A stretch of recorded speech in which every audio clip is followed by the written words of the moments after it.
Narrator voice, slow, cinematic, emotional. The diner smelled faintly of coffee and buttered toast, the kind of smell that belonged more to routine than luxury. Every morning the place came alive with the scraping of chairs, the murmur of voices, and the clinking of porcelain cups against saucers. For most people, Morrison's Diner was nothing but a stop on the way to work, a brief pause before the real world demanded their time. But for Amara Lewis, the young black woman in a crisp black and white waitress uniform, this diner was the world itself. She carried trays of steaming plates with the precision of someone who knew that mistakes were never forgiven. Not here. Not in this small southern town where every pair of eyes weighed her presence like a ledger of debts. Her uniform was always spotless, her hair neatly tied back, her smile trained into place. And yet, beneath that smile was a storm no one cared to see. That morning, she approached table 7, the corner booth by the window, where sunlight spilled across the polished surface. Sitting there was William Thompson, a white man in his late 40s, dressed in a gray business suit that had seen better days, but still carried the scent of authority. He was the kind of man who spoke loudly, not because he had something important to say, but because he was used to being heard. Amara balanced the tray carefully, her hands steady though her heartbeat quickened. She placed the plate before him, a breakfast special. Eggs over easy, bacon crisp, coffee black. "Here you go, sir," she said softly, her tone polite, rehearsed, flawless. But William's eyes narrowed as though the mere act of her serving him was an insult. He didn't thank her. He didn't nod. Instead, his lips curled into a sneer, and his voice cut through the room like broken glass. "You people," he muttered, loud enough for the nearby tables to hear. "Never get it right. Eggs look runny. Bacon's too thin. Is this what passes for service these days?" The diner went quiet. Forks paused midair. Conversations died like candles snuffed by a sudden wind. Everyone heard him. Everyone always heard men like William. Amara stood still, her smile faltering just a fraction. 100 thoughts raced through her mind, each one carrying the weight of years. Of every time someone looked at her not as a person, but as a symbol, as an inconvenience, as less. She wanted to speak, to say something sharp, something that might claw back a shred of dignity. But training, fear, and survival stitched her tongue to silence. "I'm sorry, sir," she managed, her voice even, professional. "I can ask the cook to—" William slammed his palm against the table, making the cutlery rattle. His voice rose, sharp and brutal. "Don't play smart with me, girl. I said it's wrong. Do it again. And this time, maybe try doing your job like you actually belong here." The word girl stung. It wasn't her name. It wasn't even about her age. It was a reminder, deliberate and poisonous, meant to put her beneath him. A few customers shifted uncomfortably in their seats. Some avoided looking at the scene. Others pretended to sip their coffee, eyes fixed on the steam instead of the humiliation unfolding right before them. Silence. Heavy, suffocating silence wrapped around the diner like a noose. Scene direction, for visuals. Close-up on Amara's face, her forced smile trembling. Camera pans to William's glare, then to the quiet customers frozen in their complicity. Inside Amara's chest, her heart thudded like a drum. She thought of her mother, who worked as a maid in the same town for decades, and always told her, "Keep your head down, baby. Survive first. Speak later." She thought of her younger brother, Malik, who had once asked why she worked so hard when the world refused to see her. She thought of every dream she ever had that was folded neatly and tucked away because rent needed paying. Her fingers tightened around the tray. For a fleeting moment, she imagined slamming it down, letting the coffee spill across William's perfect suit, watching his smug expression dissolve into shock. The vision was delicious, but it was only a vision. Reality chained her. Reality reminded her that women like her couldn't afford mistakes. Not here, not now. So she nodded once, gathered the plate, and turned back toward the kitchen. The tray felt heavier than before, as if it carried not just food, but every ounce of shame pressed upon her by this man and this town. Behind her, William leaned back in his seat, satisfied, as though victory was his birthright. His sneer stretched wider, feeding off the silence of the room. Hours later, after the morning rush faded, Amara stood by the sink in the back, scrubbing dishes while steam fogged the edges of her vision.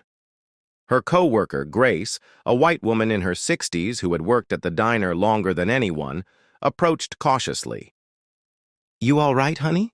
Grace asked, her voice soft, almost apologetic. Amara wanted to say no. She wanted to pour out the ache in her chest, the anger simmering just beneath her skin. But instead she forced a half-smile. "I'm fine," she said. "Just another day." Grace sighed, wiping her hands on her apron. "Shouldn't have spoken to you like that. Man's got no manners." "Doesn't matter," Amara replied quietly. "People like him always get away with it." Grace didn't argue. She didn't tell her she was wrong, because deep down, they both knew she was right. What happens in a single moment of cruelty? Does it end when the sound fades, when the man leans back and sips his coffee like nothing happened? Or does it spread, like ripples in water, touching not just the one humiliated, but every soul who witnessed, every person who carried the weight of silence? That morning at Morrison's diner was not just an argument over breakfast. It was a reminder of histories carved into the walls of the town, of scars passed down through generations. And for Amara, it was the beginning of a story she never asked to live, but one that would change her life and the life of her community forever. The late morning sun poured through the diner windows, painting golden streaks across the worn wooden floors. For most, it was just a new day, a continuation of routine. But for Amara Lewis, the sunlight felt heavier. It was a reminder that the world would see her today and every day, yet never truly recognize her. She moved with practiced ease, balancing trays, refilling coffees, exchanging polite words with regular customers who thought they knew her. To them, she was just the girl in the black and white uniform, a smile permanently stitched onto her face, a body moving in the background like the hum of the lights. Invisible, yet essential. Amara's mind, however, was elsewhere. She remembered the day she had started working at Morrison's, just 18, fresh out of high school, eyes wide with hope. She had applied for the job to help her younger brother, Malik, after their mother had passed away unexpectedly. Cancer had taken her mother swiftly, leaving behind unpaid bills and a silent house filled with grief. Her father had been absent long before, a ghost in photos and distant memories. Malik, only 10 at the time, had been left in her care. She became mother, sister, and guardian all at once. Her dreams of college, of track scholarships and bright futures faded into the background, replaced by practicality. Bills came due. Food had to be put on the table. Life required her to grow up overnight. Now, 8 years later, the memory of that moment remained vivid. Every harsh word, every dismissive look, every subtle act of prejudice was etched into her mind like carvings in stone. William Thompson's sneer was not new. It was familiar, a reflection of the countless times society had whispered that she was less, that her voice didn't matter, that her presence was dispensable. But Amara had learned something crucial. Strength often hides in silence. Strength often hides in patience, in resilience, in the ability to rise without being seen. And today, her resilience would be tested again, for visuals. Amara moving gracefully through the diner, juxtaposed with slow-motion close-ups of William Thompson glaring at her, his jaw tightening, veins on his hands slightly bulging as he grips his coffee cup. Across town, William Thompson's office was a stark contrast to the cozy diner. Floor-to-ceiling windows, polished mahogany desks, and the low hum of air conditioning gave the impression of control, of authority. William sat behind his desk, reviewing numbers, contracts, emails, all with a practiced eye. But even amidst the paperwork, his mind returned to that morning encounter. He frowned, gripping the armrest of his chair. How dare she move with such quiet confidence? How dare she not flinch under his authority? William Thompson had spent his entire life believing that respect was automatic, that titles and money demanded obedience. To see a young black woman, a waitress, unmoved by his power, was an affront he could not easily dismiss. His secretary, unaware of the weight of his thoughts, knocked lightly. "Sir, your 11 a.m. meeting with the investors—" "Yes, yes," he muttered, waving her away without looking up. His mind replayed the diner scene like a film, each frame stinging more than the last. He would not let this pass. He needed to assert dominance, to remind her, to remind the world who he was. Meanwhile, back in the diner, Amara's shift had ended. She wiped down tables, stacked chairs, and prepared for the evening rush. Yet, despite her exhaustion, she carried herself with poise. Every movement was deliberate. Every gesture carried the quiet authority of someone who had been underestimated for too long. Her co-worker, Grace, leaned on the counter, studying her with admiration. "You know, honey, most people would have cracked after that man's attitude this morning." Amara shook her head. "Cracking doesn't change anything. All it does is give them satisfaction." Grace nodded slowly. "You have a fire in you, child. Just don't let it burn out before you use it." Amara smiled faintly, the kind of smile that spoke of endurance and foresight. She knew the world had not yet seen what she was capable of. She also knew that patience, observation, and timing would be her allies. Narrator voice deepens. "The truth is, for every moment of humiliation, there exists a choice: to react, to retaliate, or to plan." Amara had chosen the last. Every look, every word, every subtle injustice she had endured had been filed away, analyzed, catalogued. She was learning, not just survival, but strategy. Because life was rarely kind to people like her. People who had to fight twice as hard for half as much. People who were dismissed because of the color of their skin, the shape of their name, or the assumption of their social class. And yet, within that dismissal was an unrecognized power: knowledge, observation, patience. As evening fell, the diner filled again. The hum of conversations, clatter of dishes, and faint scent of fried food created a rhythm. Amara moved within it like a conductor, unseen but in control. And then he appeared. William Thompson returned, not for coffee this time, but for dinner, insisting he had unfinished business. He scanned the room and locked eyes with Amara immediately. His presence was commanding, arrogant, filled with the expectation that submission was required. "Amara!" he called sharply, his voice carrying authority. "Come here." She approached slowly, her steps steady. Her posture was perfect. She carried a tray, but the tray felt like armor, protecting her composure, her dignity, her sense of self. "Sir?" she asked, polite, measured, neutral. "I said, serve me properly this time," he snapped. His tone was sharp, condescending. "Do you understand?" Amara nodded once, silent. Not because she feared him, though fear existed, but because she understood the game. Reacting in anger would give him power he did not deserve. Silence, control, precision. These were her weapons. Scene direction, for visuals. Close-up of Amara's calm expression. William leaning forward aggressively. Tray tilted slightly, the tension visible in every frame. Background blurs to focus on their interaction. Hours passed. William continued to make comments, each sharper, each more deliberate. But Amara did not flinch, not once. She moved around the diner with quiet authority, serving plates, pouring coffee, checking condiments, and observing him and the reactions of the other patrons. Patrons began to notice something. A subtle shift in the air. The young black waitress, once invisible, now commanded the room not through shouting, but through composure, grace, and skill. William's attempts at intimidation failed repeatedly. Every time he raised his voice, she remained calm, professional, untouchable. By the end of the night, he realized, without needing words, that he had underestimated her.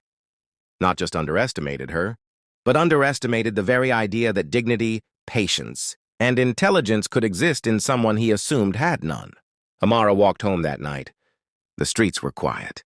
The air smelled faintly of rain and asphalt. She felt exhaustion, yes, but also satisfaction. Not triumph, not victory. Those were fleeting. But understanding, knowledge, preparation, and the certainty that the next time the world tried to belittle her, she would be ready. Narrator voice, reflective. In moments like these, the world is watching. Not always with cameras, not always with applause. Sometimes it's the child at the table next to you, the coworker who notices your patience, the community who sees what you endure. Every interaction leaves a mark. Every slight, every insult, every act of injustice is an opportunity to respond, not with fury, but with calculated strength. Amara Lewis was learning this, slowly, deliberately, quietly. And when the moment came, she would not merely respond, she would rise. And rise she would. The days after that tense dinner passed in a blur. The diner hummed with routine, yet beneath its surface, tension lingered like an unspoken shadow. William Thompson's presence had shaken not just Amara, but the very rhythm of the establishment. Staff whispered quietly during breaks. Patrons watched with subtle curiosity, and Amara herself felt the weight of anticipation pressing on her chest. Yet she remained poised. Every morning she rose with purpose. Every tray she carried, every plate she served, she did so as though wielding invisible armor. She understood the game now. The world had tried to define her limits, had tried to belittle her, intimidate her, and erase her presence. But Amara had learned that strength was not loud. Strength was enduring. Strength was seeing clearly, moving deliberately, and responding with precision. Scene direction, for visuals.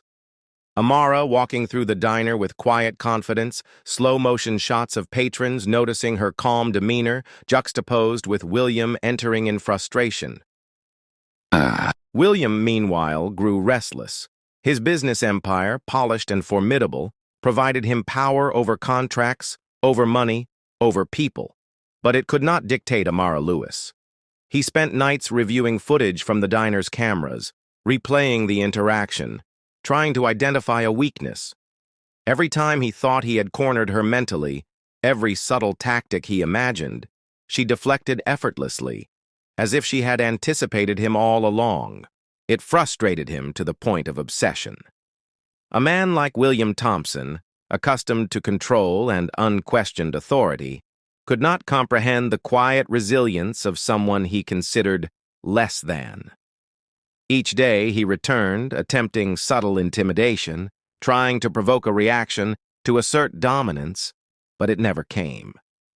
Amara's own life, outside the diner, carried its own layers of struggle and triumph. She tutored Malik in the evenings, helping him navigate schoolwork, mentoring him in basketball, and teaching him the values of perseverance and dignity. She reminded herself that every act of patience, every moment of composure, was not just for her, it was for him.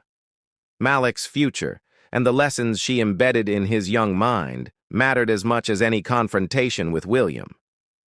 Grace, the co-worker who had become a close friend, often watched Amara in awe.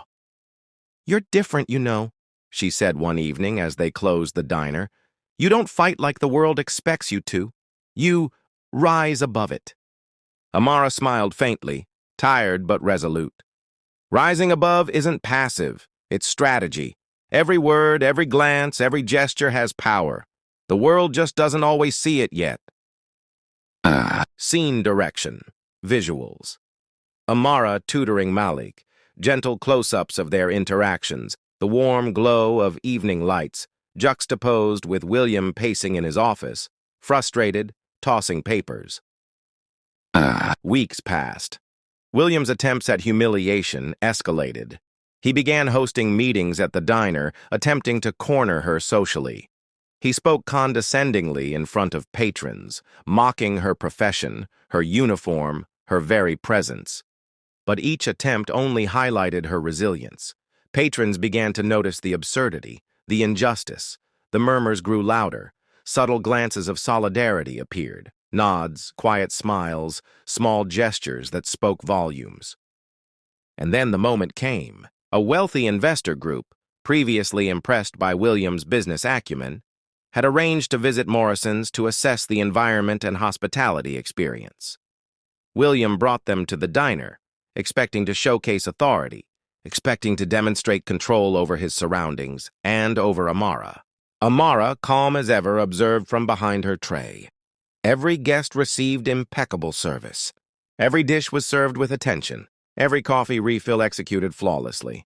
And when William attempted to interrupt her, belittle her, or assert dominance, she simply continued. Silent, composed, untouchable. One investor, an elderly woman with sharp eyes, finally spoke. "Excuse me," she said, voice cutting through the tension. "Who is the person ensuring this level of service?" William, caught off guard, stammered. She works here." Amara, poised, stepped forward. "My name is Amara Lewis. I've been serving here for 8 years. Overseeing day-to-day operations during shifts, ensuring every guest receives proper attention."